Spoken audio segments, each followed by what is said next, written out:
Assalamualaikum warahmatullahi wabarakatuh. Selamat pagi, salam sejahtera untuk kita semua. Apa kabar para subscriber ASP TV dimanapun Anda berada? Semoga pada kesempatan kali ini kita semua dalam kondisi yang sehat walafiat dan apa yang kita rencanakan hari ini dapat berjalan dengan lancar sesuai dengan apa yang kita harapkan di pagi hari ini. Baik, pada pembahasan pagi hari ini saya akan membahas permasalahan eutanasia. Apa itu eutanasia? Tonton video ini sampai selesai ya.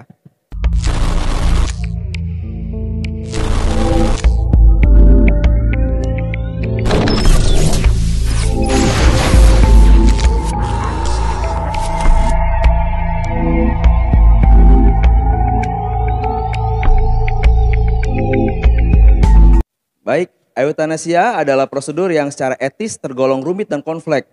Teman-teman, di satu sisi tindakan ini mengakhiri penderitaan pasien, namun di sisi lain, eutanasia juga mengakibatkan berakhirnya nyawa pasien. Jadi kalau mudahnya atau yang sering kita dengar itu, eutanasia ini bisa disamakan dengan suntik mati. Baik, eutanasia ini ada beberapa jenis, di antaranya yaitu eutanasia sukarela. Apa itu eutanasia sukarela? Merupakan jenis eutanasia yang diminta oleh pasien dengan penuh kesadaran dan kondisi kejiwaan yang sehat. Tindakan ini dapat dilakukan dengan tujuan untuk mengakhiri penderitaan pasien dari penyakit atau gejala penyakit yang tidak dapat disembuhkan, misalnya dalam kasus kanker stadium akhir. Nah, mungkin kita sering dengar kasus seperti ini di film-film ya. Setelah diponis oleh dokter bahwa hidupnya tidak akan lama lagi sehingga seseorang itu stres atau mungkin ada penyakit yang selalu mengganggu dia setiap hari sehingga dia tidak bisa hidup dengan nyaman, seperti orang gila, terganggu kehidupannya, tidak bisa tidur segala macam, dan seseorang ini ke dokter atau ke siapapun yang memiliki hak dalam hal ini mungkin pekerja medis itu untuk meminta disuntik mati atau di eutanasia. Nah, di sini eutanasia sukarela ini atas keinginan seseorang tersebut yang memiliki penyakitnya. Kalau di sini kan misalnya itu kanker stadium akhir ya, misalkan stadium 4 udah terakhir tuh.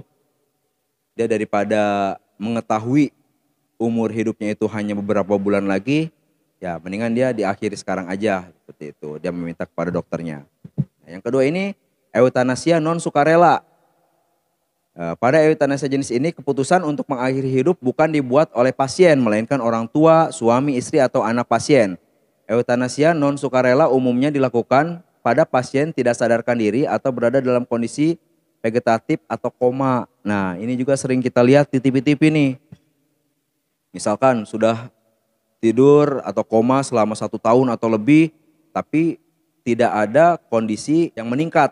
Artinya kondisinya seperti itu saja, tidak ada perubahan ke arah yang lebih baik. Atau dengan kata lain, hidupnya itu hanya berdasarkan alat-alat medis, teman-teman. Jadi mungkin ada sebab lain dikarenakan mungkin keluarga kasihan melihat kondisi keluarganya yang seperti itu, atau mungkin karena biaya juga yang begitu besar sehingga sudah konsultasi kepada dokter tidak akan ada kebaikan atau tidak akan ada hal-hal yang menuju kebaikan, tetap seperti itu saja kondisinya, maka diputuskan untuk dilakukan eutanasia non sukarela. Jadi permintaan bukan pada pasiennya karena pasien dalam kondisi tidak sadarkan diri atau koma ya. Kemudian ada eutanasia pasif.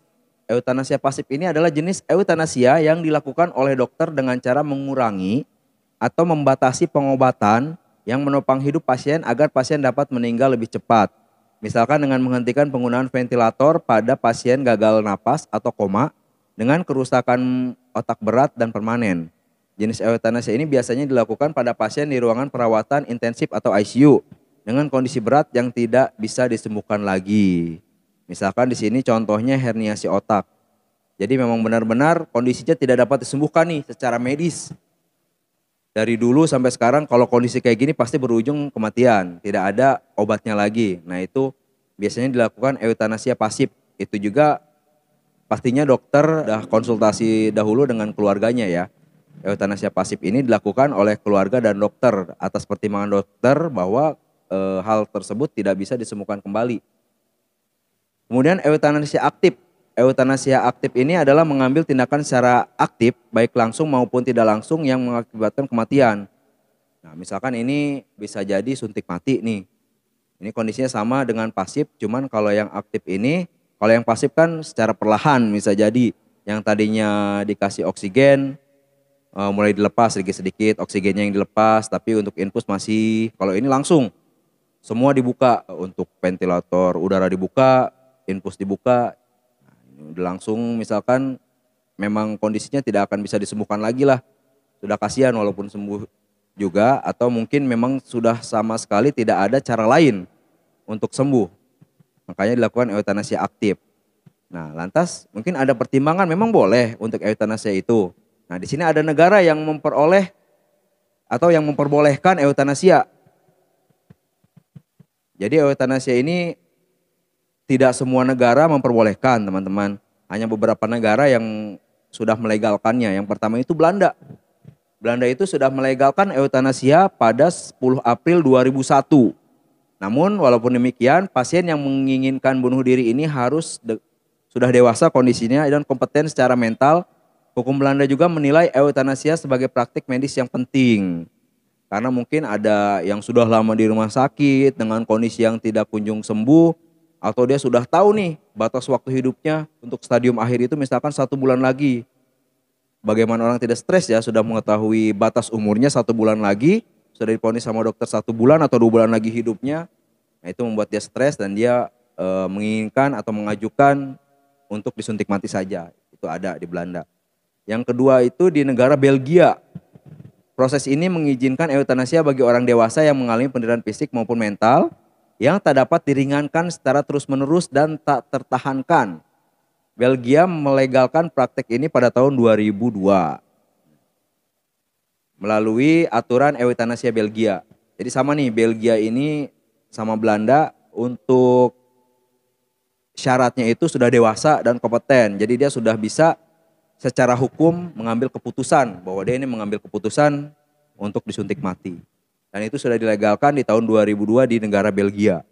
Kemudian negara lainnya itu yaitu negara Kanada. Negara Kanada ini melegalkannya itu pada Juni 2006. Parlemen Kanada itu mengesahkan undang-undang federal yang memungkinkan orang dewasa Kanada yang memenuhi syarat boleh meminta bantuan medis untuk melakukan bunuh diri atau MAID. Sebagaimana dilansir dalam laman resmi pemerintahan negara itu, walaupun demikian hanya dokter dan perawat praktisi yang boleh memberikan MAID di Kanada karena dapat menginjeksikan sendiri obat untuk bunuh diri tadi atau meresepkan obat tersebut pada pasien untuk diminum sendiri. Jadi diatur lebih rinci di Kanada, yang berhak melakukan eutanasia ini adalah medis itu, dokter atau praktisi perawat. Mereka itu bisa menyuntikkan langsung atau memberikan obat-obatan kepada orang yang ingin disudahi usianya itu, disudahi umurnya atau di eutanasia itu dengan memberi obat-obat yang perlahan-lahan menghilangkan kesadarannya dan kemudian meninggal. Kemudian Selandia Baru. Di Selandia Baru ini sebagian besar mendukung undang-undang ini karena menilai Selandia Baru memberikan nilai belas kasih dan martabat bagi masyarakat yang sangat menderita menjelang akhir hidup mereka. Tapi walaupun demikian, orang yang membutuhkan bantuan bunuh diri medis di Selandia Baru harus memiliki penyakit medis yang dapat mengakhiri hidup mereka dalam waktu 6 bulan. Mereka juga harus bisa membuat keputusan. Nah, di sini membuat keputusan berarti dia udah dewasa ya, teman-teman. Secara undang-undang di Selandia Baru, orang tersebut sudah dewasa sama untuk syaratnya. Kemudian sudah divonis oleh dokter stadium akhir dan sisa hidupnya maksimal itu 6 bulan lagi nih. Sekarang kalau 6 bulan lagi itu udah bisa dia mengajukannya. Tapi kalau misalkan kata dokter, oh ini masih bisa nih 2 tahun ke depan dia masih bisa hidup atau masih ada harapan hidup. Walaupun orang itu mengajukan eutanasia itu tidak akan bisa disetujui oleh negara Selandia Baru. Karena batasnya itu yang sudah divonis 6 bulan lagi sisa hidupnya. Seperti itu. Kemudian negara terakhir yaitu negara Kolombia. Nah, saya bacakan mengutip dari NBC News, Kolombia menjadi negara Amerika Latin pertama yang mendekriminalisasi eutanasia. Kolombia memberikan izin eutanasia pada tahun 1997. Jadi tahun 97 sudah disahkan. Sejak itu sudah ada 157 prosedur eutanasia dilakukan sampai pada 2021. Nah, sebelumnya eutanasia di Kolombia hanya diizinkan pada pasien dengan penyakit terminal yang memiliki harapan hidup 6 bulan atau kurang. Namun, Mahkamah Konstitusi memperluas hak masyarakat untuk mengajukan eutanasia, mengizinkan prosedur ini dilakukan kapanpun pasien menderita penderitaan fisik atau psikologis yang intens akibat cedera tubuh atau penyakit serius yang tidak dapat disembuhkan. Nah, ini lebih luas lagi nih kalau untuk di Kolombia. Tadinya sama dengan negara-negara yang 4 tadi, bahwasanya untuk yang bisa dilakukan eutanasia adalah pasien yang memang maksimal itu 6 bulan lagi masa hidupnya menurut vonis dokter karena sudah stadium akhir untuk penyakitnya. Nah, tapi ini diperluas lagi. Jadi untuk yang tidak divonis 6 bulan pun bisa. Asal itu dengan syarat pasien menderita penderitaan fisik atau psikologis yang intens akibat cedera tubuh atau penyakit serius dan tidak dapat disembuhkan. Contohnya mungkin kecelakaan dan tangan kakinya sudah diamputasi, dia stres, tidak punya harapan hidup segala macam dan ingin melakukan eutanasia, usianya sudah bisa mengambil keputusan atau sudah dewasa, itu mungkin bisa dikabulkan di negara Kolombia itu. Nah, lantas bagaimana kalau di Indonesia eutanasia apakah dilegalkan? Kalau di Indonesia sendiri itu belum dilegalkan, teman-teman. Karena di Indonesia itu masih ilegal, itu ada dalam KUHP pasal 344, kurang lebih berbunyi seperti ini. Barang siapa merampas nyawa orang lain atau permintaan orang lain itu sendiri, nah, atas permintaan orang itu sendiri yang jelas dinyatakan dengan kesungguhan hati, diancam dengan pidana penjara paling lama 12 tahun. Jadi dokter atau perawat yang melakukan eutanasia itu ancaman hukumnya di pasal 344 KUHP 12 tahun penjara. Walaupun orang tersebut sudah tidak punya harapan hidup dan ingin disuntik mati atau ingin dieuthanasia kepada dokter, itu tidak boleh karena nanti dokternya akan terjerat pasal 344 KUHP ini. Yang ancaman hukumannya itu 12 tahun penjara. Sedangkan dipertegas lagi nih dari sisi medisnya, keterlibatan dokter dalam eutanasia diatur dalam Kode Etik Kedokteran Indonesia atau Kodeki pasal 11 tentang perlindungan kehidupan. Dalam pasal tersebut disebutkan bahwa seorang dokter dilarang melibatkan diri atau tidak diperbolehkan mengakhiri kehidupan seseorang yang menurut ilmu dan pengetahuan tidak mungkin akan sembuh.